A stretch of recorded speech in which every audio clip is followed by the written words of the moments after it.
Assalamualaikum warahmatullahi wabarakatuh. Alhamdulillahirabbil alamin wassalatu wassalamu ala Rasulillah wa alihi washabihi wa mawalah ma ba'd. Sahabat-sahabat muslim di mana saja berada, saya menyapa kembali semua sahabat-sahabat. Semoga semuanya tetap dalam keadaan aman, baik dalam lindungan Allah Subhanahu wa taala, ketenangan dalam semangat istiqomah dalam melaksanakan ibadah, khusus ibadah Ramadan, melaksanakan siang. Senantiasa selalu diberikan kesehatan, kelapangan rezeki, kemudahan urusan, dan solusi dari setiap permasalahannya. Mudah-mudahan kita selalu bisa tetap menjalin silaturahmi ukhuwah Islamiyah melalui media yang seperti ini. Tapi semuanya tentu memiliki nilai dan manfaat buat kita semuanya. Sahabat-sahabat muslim yang dirahmati oleh Allah Subhanahu wa taala, alhamdulillah ya, syukur kepada Allah ya, khusus saya pribadi dan rekan-rekan yang lain, sahabat-sahabat yang lain ya, yang sama-sama terkena daripada musibah ya, atau ujian banjir ya yang cukup besar ya untuk saat ini dari yang sebelum-sebelumnya ya, karena tidak hanya di Jakarta, bahkan sekitarnya Bekasi ya, sampai Kerawang, yang Tangerang sebagainya. Nah, itu juga mengalami ya, bisa tentunya tergantung kondisinya masing-masing. Nah, sahabat-sahabat muslim yang dirahmati oleh Allah Subhanahu wa taala, ya tentu ini menjadi sebuah nasihat penting buat kita bersama. Atau bisa juga harus kita terima sebagai peringatan dari Allah Subhanahu wa taala. Lebih kepada kita yang sedang mengalaminya, tapi juga bukan berarti yang tidak mengalaminya akan bebas dan aman. Belum tentu, sahabat-sahabat sekalian yang dirahmati Allah Subhanahu wa taala. Maka perlulah bagi kita segera mengambil ibroh ya, mengambil pelajaran dari peristiwa yang terjadi. Kenapa yang banjir yang terjadi pada saat-saat kemarin itu cukup serius, cukup besar ya, dan juga ada walaupun ya korban ya sedikit dari sisi nyawa ya, mungkin materi banyak ya, ada yang rendam motor, mobil, apa semua perabot banyak semuanya. Tapi yang terpenting jangan kita setelah bebas abaikan. Kenapa yang terjadi ini sudah menjadi sebuah peringatan, harusnya ya, peringatan buat kita ya, sebuah sebuah warning yang serius buat kita semuanya. Jadi jangan kita nggak remeh sahabat-sahabat. Makanya inilah sebelumnya yang biasa saya menyampaikan kisah Syekh Abdul Qadir Jailani rahimahullah ya. Saya ingin mengingatkan ini dulu.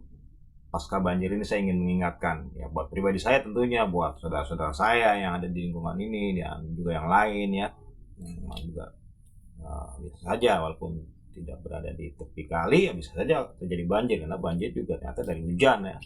Nah, jadi sahabat-sahabat sekalian, inilah perlu aneh ngingetin buat saudara ya, buat sahabat-sahabat semuanya di mana aja itu, khusus ya yang Jakarta ya, karena memang ini sentral kejadiannya di Jakarta ya, lebih dominan, agar kita segera introspeksi diri gitu.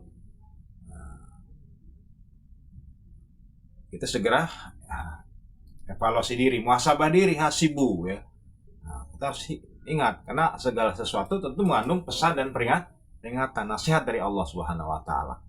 Itu lagi kalau yang sudah mengarah kepada yang nantinya bisa menimbulkan korban jiwa yang banyak, itu bukan lagi peringatan, tapi itu sudah menjadi sebuah hukuman dari Allah Subhanahu wa taala. Nauzubillah, subhanallah min dzalik. Maka saya perlu mengingatkan buat pribadi saya khususnya, dan juga bisa diambil buat sahabat-sahabat semuanya. Apa sih kesalahan-kesalahan ya, dosa-dosa yang bisa menimbulkan terjadinya musibah banjir yang besar, yang bisa nantinya menimbulkan banyak korban, yang kita berlindung agar Allah jauhkan dari yang seperti itu. Nauzubillah, subhanallah. Amin ya Allah. Nah, ini yang perlu saya ingin sampaikan dulu ya dalam kesempatan ini, sebelum nanti kita lanjut lagi kisah-kisah yang mengingatkan akan kemuliaan daripada guru besar kita, Syekh kita itu Syekh Abdul Qadir Jailani. Sahabat-sahabat muslim yang dirahmati oleh Allah Subhanahu wa taala, tentu pelajaran banjir kita semuanya sudah tahu bisa kita ambil dari peristiwa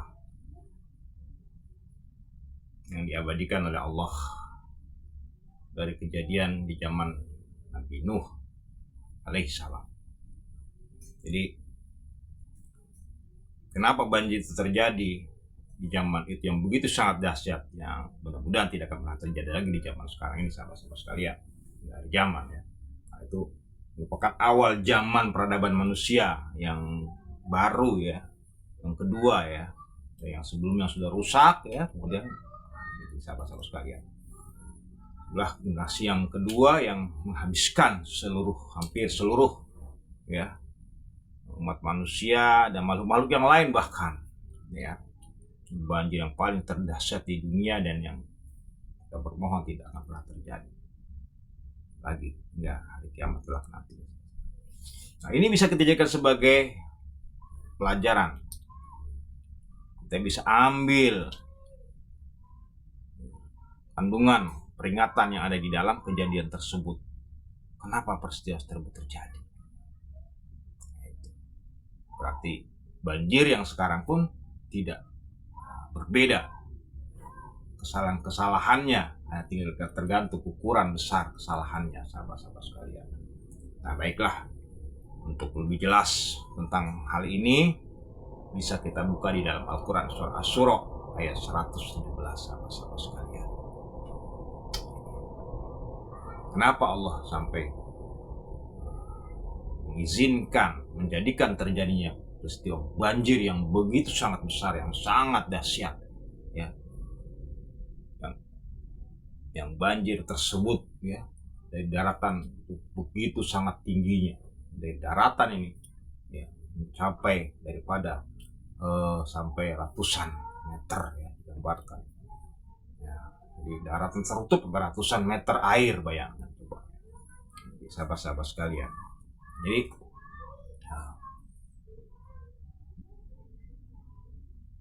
kalau kemarin hanya baru 2 meter, 3 meter ya, sahabat sekalian. Nah,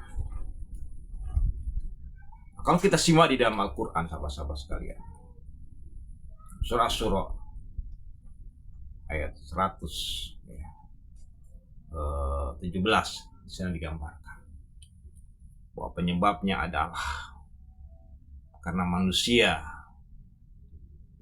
mengabaikan, manusia mengingkari, manusia menolak, menyia-nyiakan daripada seruan dakwahnya orang-orang yang betul-betul mengajak kepada kebenaran, menyampaikan yang hak, yang sungguh-sungguh untuk mengajak kepada jalan ya, kembali kepada Allah Subhanahu wa taala. Sekalian. Jadi, dan itu penolakan tuh begitu lamanya ya, sampai ratusan tahun, 950 tahun, sahabat-sahabat sekalian. Jadi manusia sudah begitu sangat peka, manusia sudah begitu tuli maksud saya, sudah begitu sangat buta ya, sehingga sedikit tidak lagi mau memperdulikan ya. Jangankan mengikuti, menerima, menghargai saja sudah tidak lagi. Bahkan Nabi Nuh pun sering diejek, ditertawakan, dihina, direndahkan, sahabat-sahabat sekalian. Pada Nabi Nuh alaihissalam betul-betul menyampaikan kebenaran pada kaumnya pada saat itu, pada umatnya, bangsanya pada saat itu, sahabat-sahabat sekalian. Tapi mereka lebih suka mendengarkan seruan-seruan orang-orang yang mengajak kemaksiatan, mengajak kekufuran, mengajak kemusyrikan. Walaupun mengajak kebenaran ya, mereka bukan mengikuti, mengajak kebenaran yang betul-betul murni karena Allah, tapi seruan-seruan kebenaran yang semuanya adalah merupakan kepalsuan, bukan karena Allah, tapi karena kepentingan duniawi, karena kepentingan popularitas, karena kepentingan kekuasaan, yang bukan murni semata-mata karena menyeru kepada kepentingan karena Allah. Wahai sahabat-sahabat sekalian, ini ya, sehingga akhirnya orang-orang ya, yang betul-betul menyeru kepada kebenaran, hatinya mengalami keputusasaan, sebagaimana putus asanya Nabi Nuh alaihissalam, hingga dia berkata kepada Allah, ya, qala Robbi, ya, dia berkata kepada Allah, wahai Tuhanku, inna qaumi, sungguhnya kaumku, kadzabun, telah mendustakan. Artinya 950 tahun sahabat-sahabat ya, baru dia mengungkapkan kalimat itu, qala Robbi ini qaumi kadzabun. Jadi ini sebabnya, ingat baik-baik sahabat-sahabat sekalian. Jadi sahabat-sahabat muslim yang dirahmati oleh Allah Subhanahu wa taala, penyebab dosa yang menyebabkan timbulnya hukuman banjir atau peringatan. Karena kalau masih kecil itu peringatan ya. Tapi kalau sudah besar itu bukan lagi peringatan namanya, sudah jadi azab. Nauzubillah. Jadi hukuman ya. Peringatan nggak digubris, tidak dihiraukan, tidak diperhatikan, tidak direspon, ya timbullah menjadi sebuah sanksi atau hukuman. Dalam bahasa agamanya ajab ya. Ajab. Jadi ada eksekusi namanya. Nah, saat ini kalau sudah ajab udah nggak ada lagi tuh permohonan-permohonan yang masih ada bisa diterima ya, sahabat-sahabat. Nauzubillah, nauzubillah. Tapi kalau masih peringatan masih bisa, jadi ya masih bisa ya. Jadi kita mohon satu itu terjadi itu, bermohon nih biar diselamatkan, masih bisa, sahabat-sahabat sekalian. Kita ini berbuat salah nih ya, seperti kita menghina, menolak orang-orang yang menyampaikan kebenaran yang benar-benar ya. Kita dustai, kita ingkari, kita tolak, kita abaikan, kita remehkan, kita hina, kita rendahkan ya. Zolimin lah, masih dizolimin. Nauzubillah. Tiba datang nih peringatan, banyak. Sadar tuh. Ini perlu sampai ini. Jadi kalau ada kejadian banjir itu sangat kuat hubungannya dengan kesalahan yang seperti itu. Mendustakan, mengabaikan, menyanyiakan orang-orang yang menyerukan kebenaran atau kebaikan yang sebenar-benarnya ya. Gitu. Itu yang harus diperhatikan baik-baik.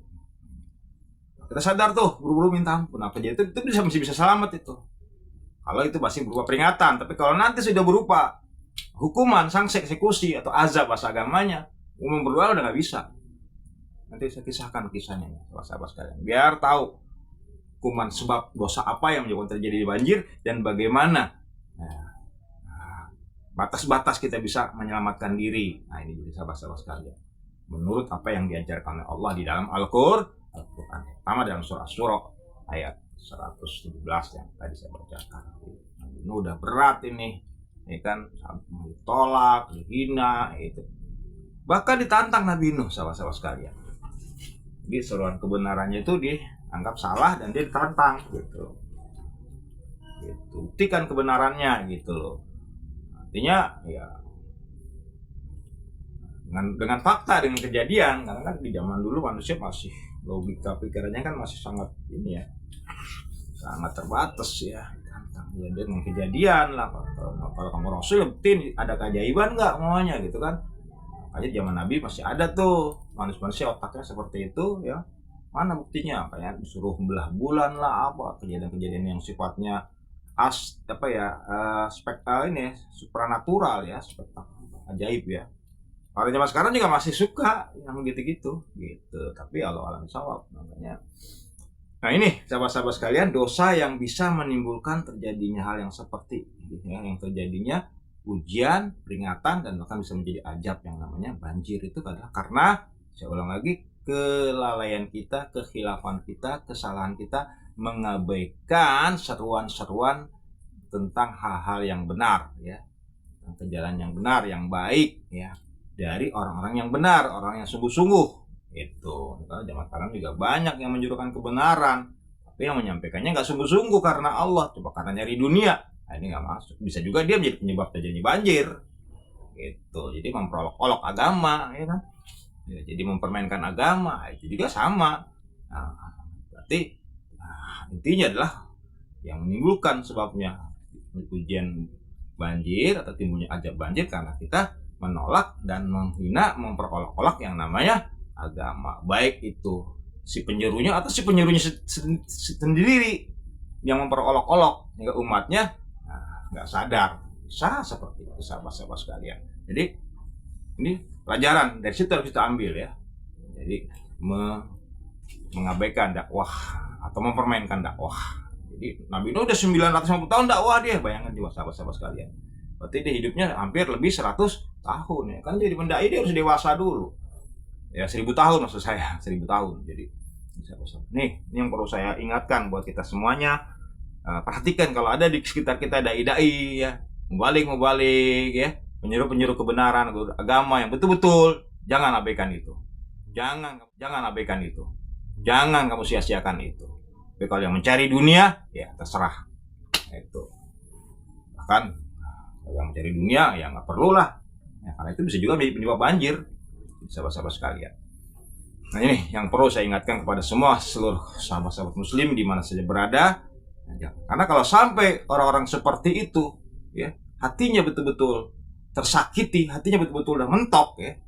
Karena manusia tetap manusia, ya Nabi juga sama, ada batasnya, gitu. Manusia tetap manusia. Itu. Maka kalau sampai mereka berkata, ya merasa udah tertekan, ada sampai bahkan dianggap sesat, nggak dihina sebagainya, pada menyampaikan kebenaran murni yang benar dan dengan kemurnian, maka dia akan berkata, faftah baini wa bainahum, putuskan, buka, faftah, iftah, buka. Karena kan kebenaran itu kita nggak tahu, semua orang kan cuma bicara, semua punya dalil, sama. Yang berdakwah karena mencari harta juga pakai dalil, lebih hebat lagi, pakai gelar juga bahkan dengan menghibur, kita nggak tahu, semuanya sama. Tapi